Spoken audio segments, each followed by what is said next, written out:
For many people, it may seem like Taylor Russell just popped out of nowhere. The Canadian actress is an aesthetically pleasing, soft-spoken indie darling who at once captures an old Hollywood mystique and a modern cool. All of a sudden, she flooded everyone's Pinterest boards and Tumblr pages. Some people first saw her because of her dope red carpet looks.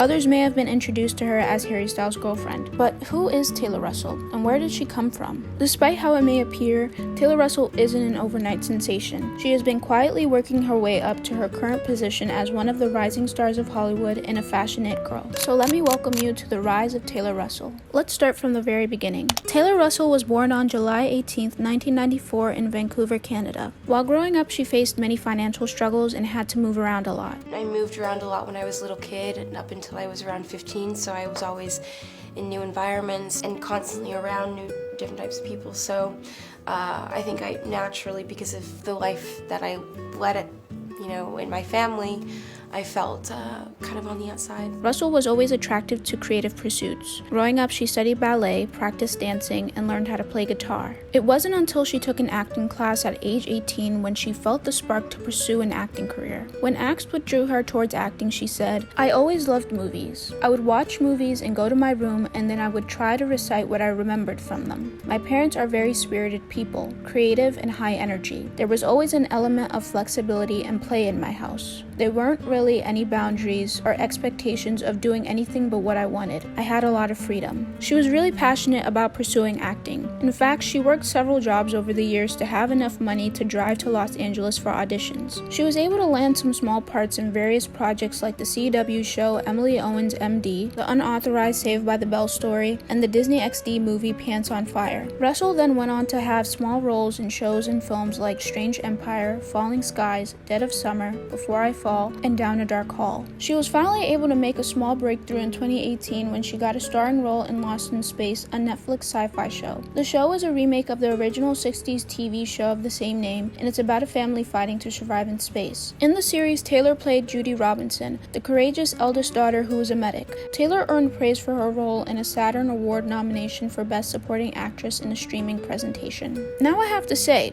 Miss Taylor Russell was real busy in 2018. She was putting in the work and doing what had to be done. Not only was she doing Lost in Space, she also filmed Escape Room, Words on Bathroom Walls, Dr. Bird's Advice for Sad Poets, and Waves. She was not playing around. Escape Room was filmed in late 2017 and January 2018. The film was Taylor's first leading role in a movie. The film is a psychological horror film about 6 strangers who unwillingly participate in an escape room with fatal consequences. Taylor plays Zoe Davis, a smart girl next door character type. While I was watching the film, I was asking myself if Taylor has the energy of a leading actress. Can she be captivating and lead a movie? There's no doubt that Taylor is a great actress. She's able to capture these complex and deep emotions. She's also very easy to root for because she comes across as unassuming and relatable. I think Taylor's strength as an actress is that her acting is very grounded and down to earth. She's very natural. However, I'm not sure that down to earth energy necessarily works with a film like this, which is inherently ridiculous and wild. I think this film requires the actors to be a little campy and over the top, and that's not Taylor's style of acting. Escape Room performed really well at the box office, earning $155 million internationally against a $9 million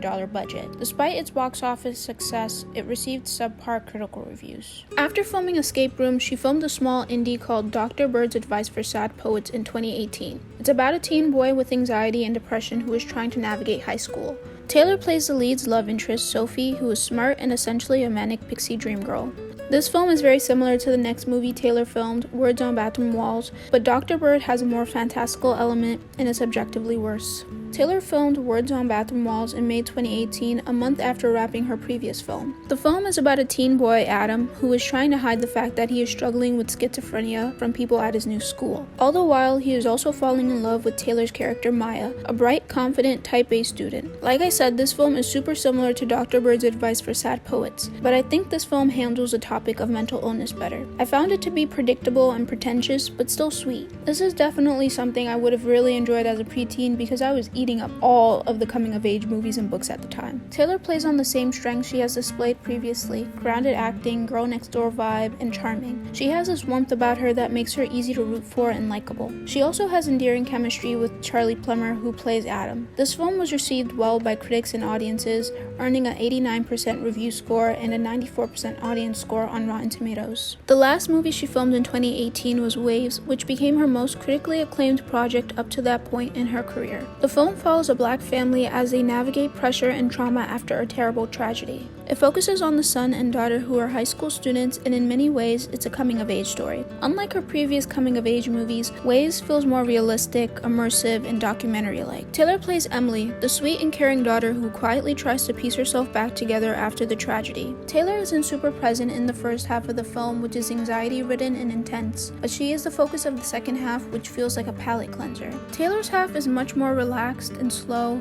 and I think it gives the audience a chance to heal from the events from the first half of the movie. Taylor carries the latter half of the film beautifully. The audience can sense the undercurrent of sadness within her and how she feels the need to hide it and put on a calm facade. She seems shy, but she is still self-assured as she tries to find her way. It's a very internal performance that spoke to me a lot. I related to so many aspects of the film and Emily in particular. I'm not gonna lie, it was starting to get scary how much I saw myself and my family in the story. Her parents don't really check in on her because they expect that she's okay when she isn't. She also clearly feels this pressure to be a caretaker and constantly be concerned about how other people feel, even when the same care isn't returned to her. The primary part of her story is her relationship with this kind boy named Luke, played by Lucas Hedges. Now, when they got on screen, I was practically kicking my feet and twirling my hair. They are so cute. It was beautiful to see their characters heal each other. The best scene of this film, and I'd argue the best scene I've ever seen Taylor in, period, is the breaking down scene with her father, played by Sterling K. Brown, who is also fantastic in this. This scene serves as a cathartic moment for the characters and audience. We get to see Emily finally open up and express her frustration and anger that she was hiding behind a calm demeanor. It's such wonderful acting from Taylor and makes me emotional every time I watch the scene. Taylor received a lot of praise and acclaim for her performance. In a review, IndieWire stated, "While Waves is filled with excellent performances from its stacked cast, it's Russell that makes off with its most spectacular turn." She received many nominations and won the Gotham Independent Film Award for Breakthrough Performer for her role. Now, I think it's important to point out something that stood out to me immediately while watching Waves, and it's the fact that Taylor is half black and she's playing a monoracial black girl. I've personally always felt a way about biracial black actresses playing monoracial black characters like Amanda Lestenberg in The Hate U Give, or when Alexandra Shipp played Aaliyah. I think it's frustrating because it happens so often, and whenever there's a casting for a black female character, the director tends to go for a biracial, light-skinned black actress most of the time. This is not the first time Taylor has played a monoracial black character. She also played Lark Voorhees in the unauthorized Saved by the Bell story in 2014, who is fully black, even though she seems to think otherwise. While Taylor's performance in Waves was wonderful and heart-wrenching, it would be disingenuous for me to ignore the fact that her casting exists within an unfortunate trend in Hollywood where fair-skinned and often biracial black actresses are favored over monoracial and often darker-skinned black actresses. After all the films she shot in 2018 were released from 2019 to 2021, she shot Bones and All from May to July 2021. Bones and All is a Luca Guadagnino film about two cannibals, Marin and Lee, who fall in love and find solace in one another. Lee is played by Timothee Chalamet, one of the only movie stars of his generation. Now, when I heard about this film being about cannibals, I was like, no thank you, I'm good.